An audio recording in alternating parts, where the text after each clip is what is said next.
Welcome to another episode of St Vincent Untold Stories. As you remember, I told you that public servants, Rise Iruna, and the members of the other side, and the general public who don't want the way the job is being dealt out, I was going to march on September 9th.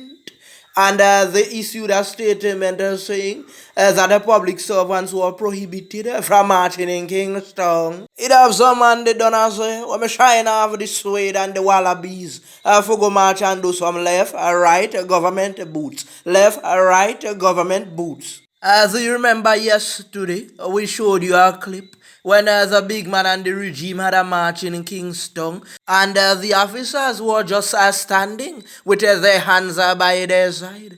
They did not have any popo, and they did not behave in any way. They just stood silent. So we are going to look at that and more chilling untold stories. Big ups to all of my subscribers.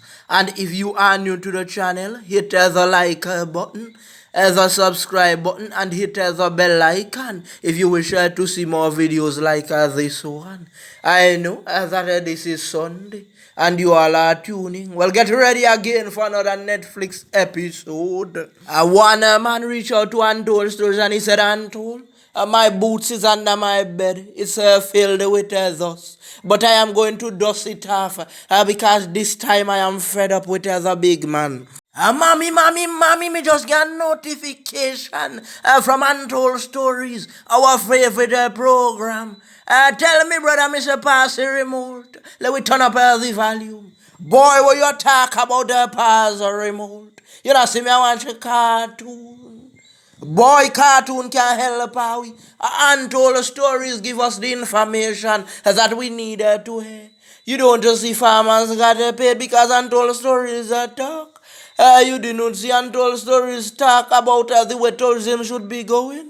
You didn't see everything Untold Stories said is coming to light. He spoke about Mr. Cornelius John's family not coming out, and as they came out. That is our favorite program in St. Vincent and around the world. All in this station, we watch it, you know, Sarge. Boy, what are you talking about watching Untold Stories in the big man station? Sarge, me frightened, you know. But you know, here, we winter post boyfriend of Mali's. He made the baddest of vlogger. And that's why we have to listen to him. Lawyers for the Public Service Union said that the Public Order Act does not apply to trade unions, and therefore they cannot prohibit the unions from demonstrating in Kingston next week. Julian Zita Banwell of Jomo Thomas Chambers told the bigger chief in a letter on Friday. The bigger chief told the lawyers that the Kingston vegetable market is within 200 yards from the point within the curtilage of the High Court and Parliament.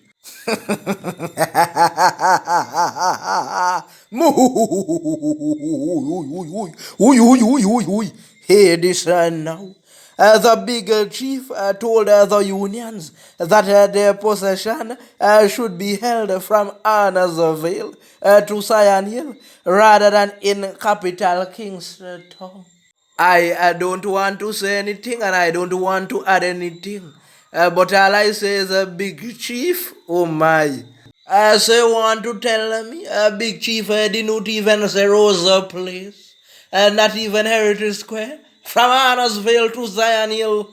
So now some man might say, well, if all out say the march keep, it better we turn our yard. But I am trying to understand something. Before the big man came into power, was not his march held in Kingston? Something not right. You know, like when you season fish and you put too much salt and it's salt, Peter. Tack! Something not sound right. Another news article said that Parliament was rescheduled from September 9th to the 30th. You ever called up a restaurant and asked them if they have a pillow or roti, and they told you yes? And you anticipated that when you got into town, you would buy the best roti or the best pillow ever.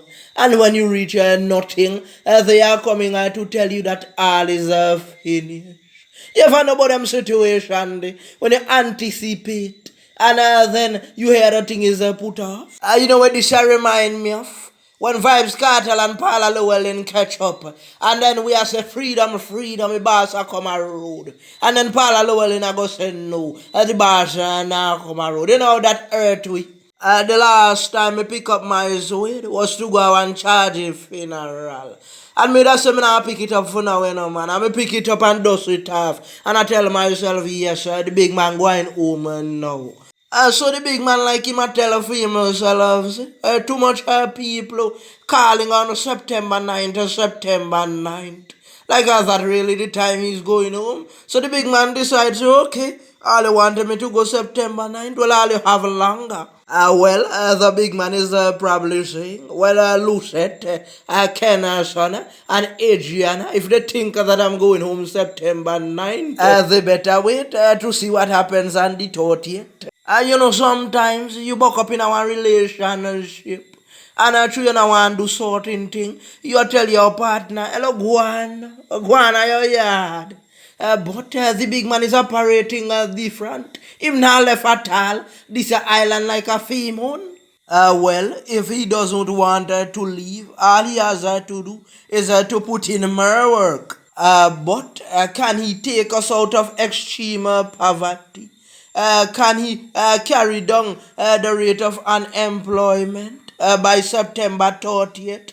Can he give us accountability for all the volcanic relief monies and the $95 million it is alleged that they say is missing? What about all the swimming pools in the road? Could they be patched up by that date? What a calamity! And by the looks of things, the big man would do what's in his best interest to remain in office. So we have two questions now. What if Mr. John gets justice?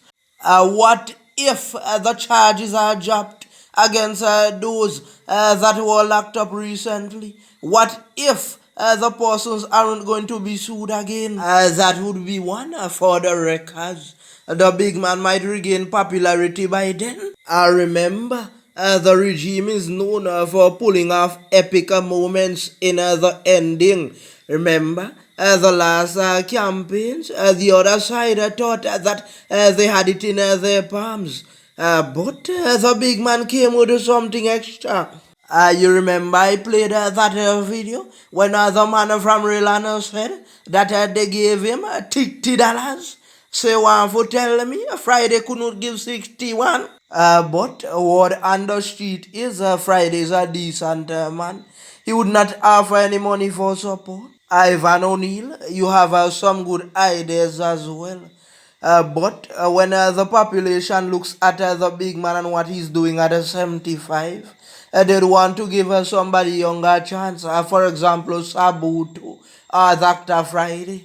You see the guy from Dongso, Mr. Orlando Brewster. He seems to be a very smart lad, you know. Remember when he was up at Orange Hill doing some research about the houses and so on and asking questions? You notice he never spoke out of turn.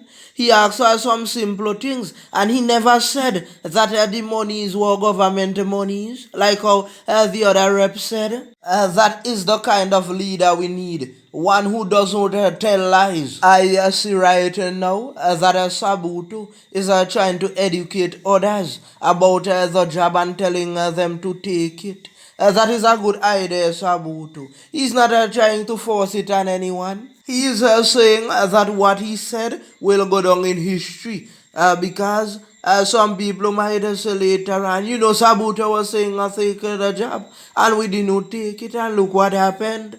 First, they said to cover your face. They said to cover your hands.